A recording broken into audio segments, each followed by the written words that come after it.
There's only one thing better than a 90-second keto biscuit. Guess what it is?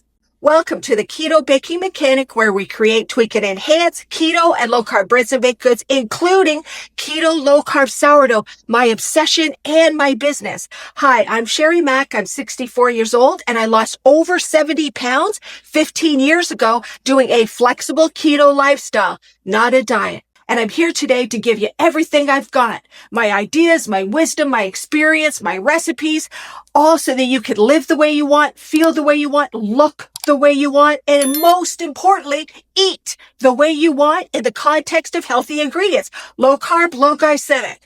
So guess what's better than a 90-second keto biscuit? A 90-second keto cheddar and chive biscuit. Woo! So delicious. And better still, it's sourdough. Let's get started. Okay, we're going to start by adding an egg to our bowl. And then we're going to add our living starter. Once it comes out of the jar and into the recipe, you're no longer using the starter. You're now using the discard because it's being discarded from the living starter. This video is brought to you by Sinless Sourdough, where ancient art meets low-carb science. Hi, I'm Sherry Mack, and I'm the creator of Sinless Sourdough. At Sinless, we create a line of keto, low-carb, dehydrated sourdough starters. When you purchase a starter, you get a starter guide that teaches you how to bring your starter to life, as well as a plethora of keto, low-carb sourdough discard recipes. I feature those recipes on the channel, and you also get them when you purchase the starter. But the real value is with the Sinless Sourdough membership. With the membership, you learn how to bake 3 different styles of keto and low-carb breads and baked goods that undergo further fermentation. That's why there's video trainings to teach you how to do this. And it's that fermentation of the lactobacillus cultures and the wild yeast in the dough that give the resulting breads and baked goods all the health benefits that science talks about. But you need a membership for that, because baking authentic keto low-carb sourdough with further fermentation is a journey. Practice and error. It is not a recipe. Hence the membership. And you're part of the baking community with lots of free cookbooks. You can ask me as many questions as you like along your journey. You get to share your journey with other people. And you're part of the Sinless Sourdough family. I just spit. Oh my goodness. That's it. So we're going to add a 1/4 cup. I've already stirred this, so that's okay. We're going to add a 1/4 cup of our Biome Boss. Whoops, look at that. It's okay. A little bit extra won't hurt.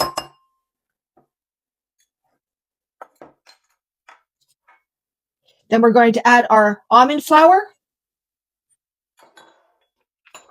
Okay, the second thing about this recipe is that you have to have a binder. So for the 2 Ramekins, for the 2 biscuits, you can use a 1/4 teaspoon of whole psyllium husks.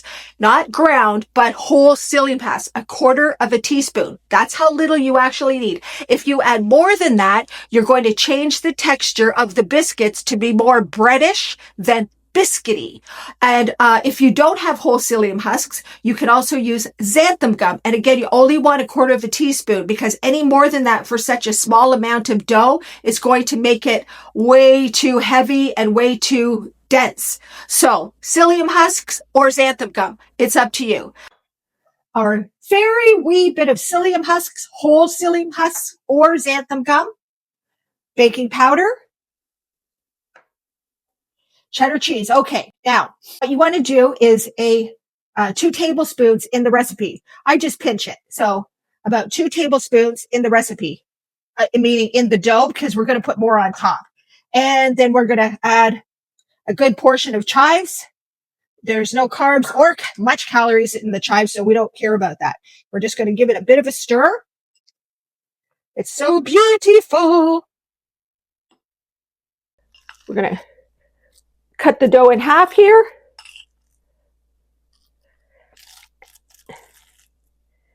And add half to each one. Press it down, see where it is. Add a little bit more here. Okay, a little bit there. And the rest in this one. Okay, so I'm just going to go around and push it into the ramekin, so it's nice and flat. If you're splurging, then use as much cheese as you like. Not a 1/2 cup, but enough that you can cover each one of these little gems. Now, for the sake of this recipe video, I'm actually adding more cheese to the top so you can see how beautiful they can actually be. Look at those babies. Look at them. Okay, one last point. I just wanted to add chopped chives to the top just for color. So I just wanted to make sure that you saw that.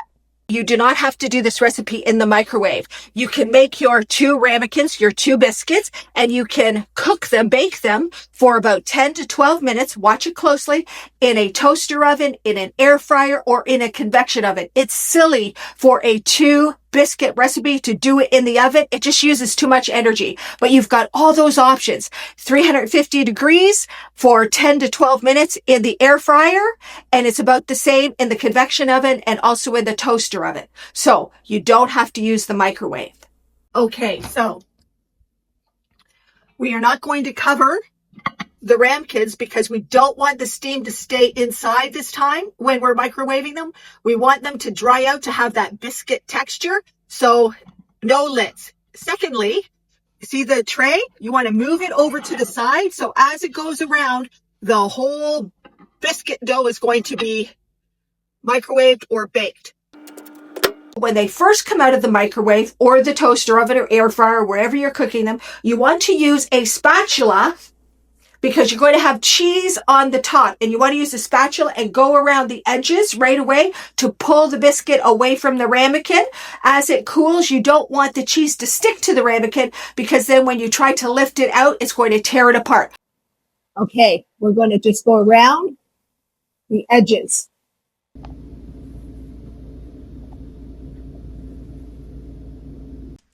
Okay, so both of the biscuits have been made. Here we go. Look at this. Oh, isn't that gorgeous? It's still hot, so I'm just going to take a little bit of a piece for our taste test of our 90-second keto biscuit. Our 90-second keto cheddar chive sourdough discard biscuit. Okay, here goes. Oh. Oh. Mmm. Oh, it's moist, tender, flaky, cheesy, a little bit of crunch from the chives. It's so delicious. It's so easy to make. It's got some tanginess from the sourdough discard, just a hint of tanginess.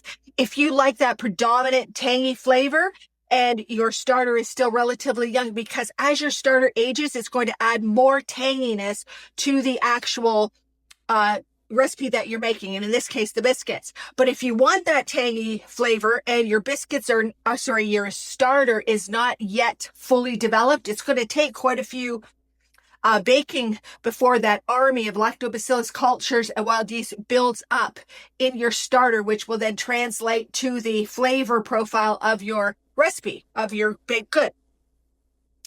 Add about a teaspoon of apple cider vinegar. That'll tang it up. Give it more tanginess. Absolutely delicious. You can have these with chicken, salads. They're delicious, toasted, smothered in butter. There's so many ways that you can make them into sandwiches. It's so delicious.